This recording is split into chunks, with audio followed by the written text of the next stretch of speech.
o Dr. Glauco, que ele é cientista político, né? Pela USP.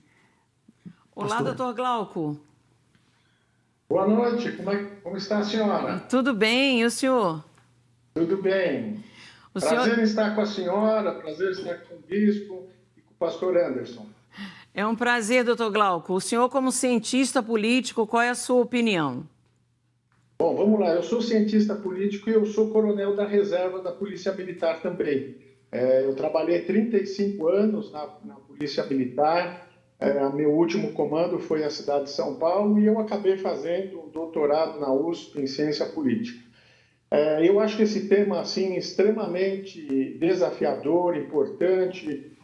Eu acho que é muito bom para a sociedade saber que um programa da importância do programa que vocês têm está discutindo algo que é muito relevante nos dias atuais e tem afetado a sociedade brasileira como um todo.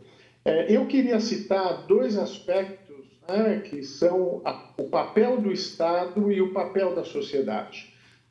Ou seja, a doutrina de segurança pública chama de controle formal e controle informal. Ou seja, o controle formal é tudo aquilo que está sob a égide do Estado.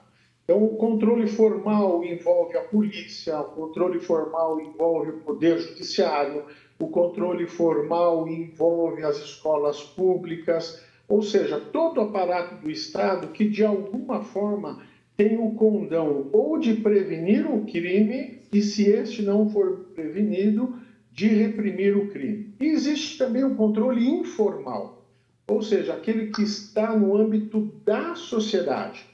Então, nós citamos aí a família, principalmente, as igrejas, as entidades comunitárias, que também têm um papel extremamente importante na contenção do crime.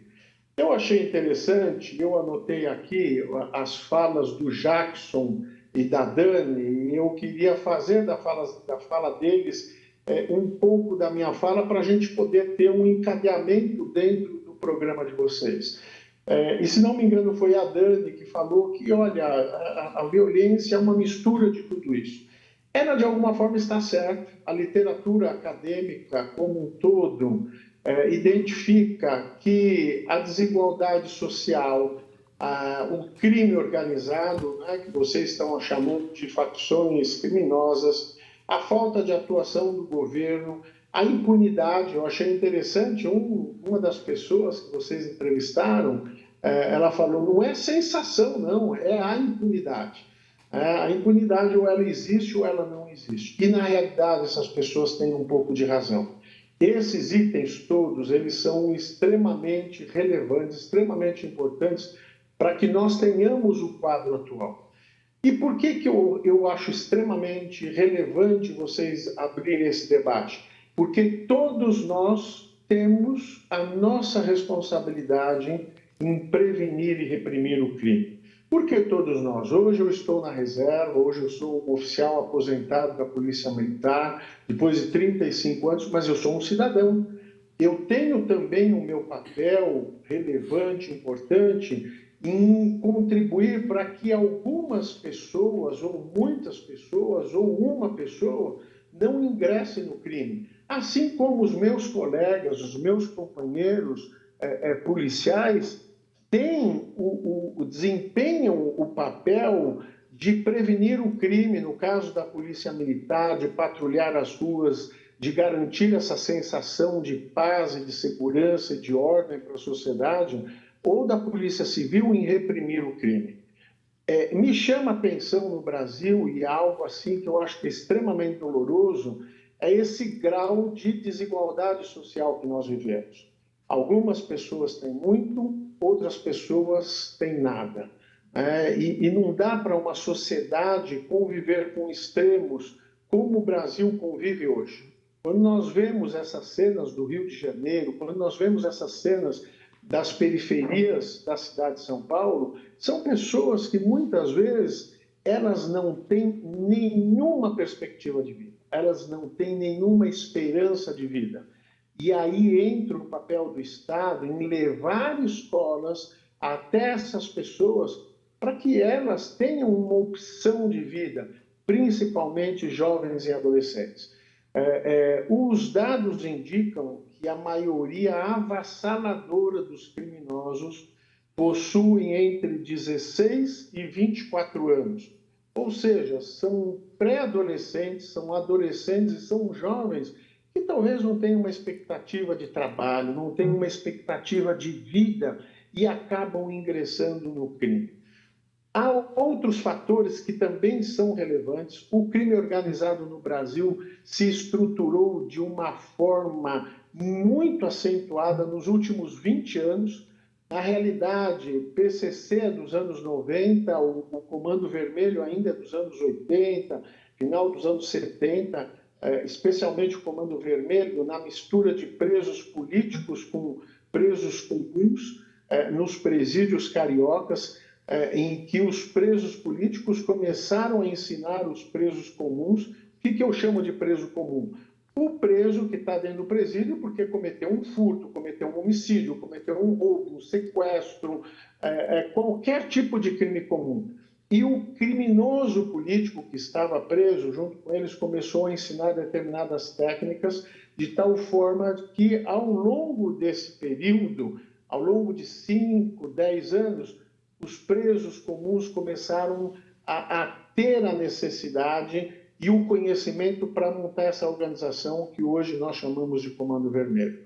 Então, o crime organizado no Brasil hoje, ele está extremamente diluído no território nacional, exerce um papel extremamente grande na vida de jovens, porque é o jovem que às vezes não tem perspectiva nenhuma e de repente vê um traficante, alguém que exerce uma função de proteção de uma boca de fumo, de um ponto de venda de cocaína, de maconha, de droga, e tem um tênis bonito, tem uma camisa de uma marca, tem meios e instrumentos que o tornam uma figura mais expressiva dentro daquela comunidade local. Então, existe um conjunto de fatores, mas dentro do controle informal, deputada, eu gostaria de citar o papel da família. Eu li uma reportagem grande hoje sobre um menino mais jovem que formou no Rio de Janeiro. Este garoto tinha apenas 14 anos. Uma criança, um garoto, um menino.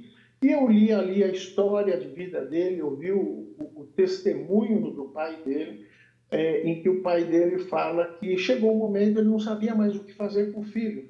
Sabia que o filho não estava indo para a escola, sabia que o filho não estava desempenhando as atividades escolares que ele deveria estar desempenhando e que ele imaginava que o filho dele pudesse estar junto a outros criminosos. Doutor E que Glauco, ele descobriu isso pelas redes sociais do filho. Doutor Glauco, eu sei que o senhor está dando uma aula aqui para a gente, né? O senhor tem experiência aí de 35 anos como militar, mas nós resumimos, chegamos na família, né? A importância da família estar ali dando as orientações, dando apoio, dando força. Com toda a sua experiência de militar e também de cientista político, nós resumimos essa estrutura da família que é importante. Então, eu agradeço a participação do senhor. Muito obrigada. Eu acho que esclareceu bastante a respeito do nosso tema. É um conjunto, né, de tudo isso que a gente está colocando na opinião do senhor, né? Isso. Eu só queria concluir, eu não gosto, né, eu peço desculpas de misturar religião com questões políticas, né, mas eu venho de um berço evangélico, né, e eu gostaria de dizer para as pessoas que estão nos assistindo, né, de um versículo da Bíblia que fala: ensina a criança no caminho que deve andar e ainda quando grande não se desviará dele. Os pais, o homem que acha que deve deixar a criança só para a mãe cuidar, só para uma avó cuidar, para uma tia cuidar, Os pais homens têm um papel muito importante, têm uma responsabilidade muito importante. As mães, família é um elemento essencial na formação de uma criança, de um adolescente, de um jovem. Muito obrigada, doutor Glauco, pela sua participação.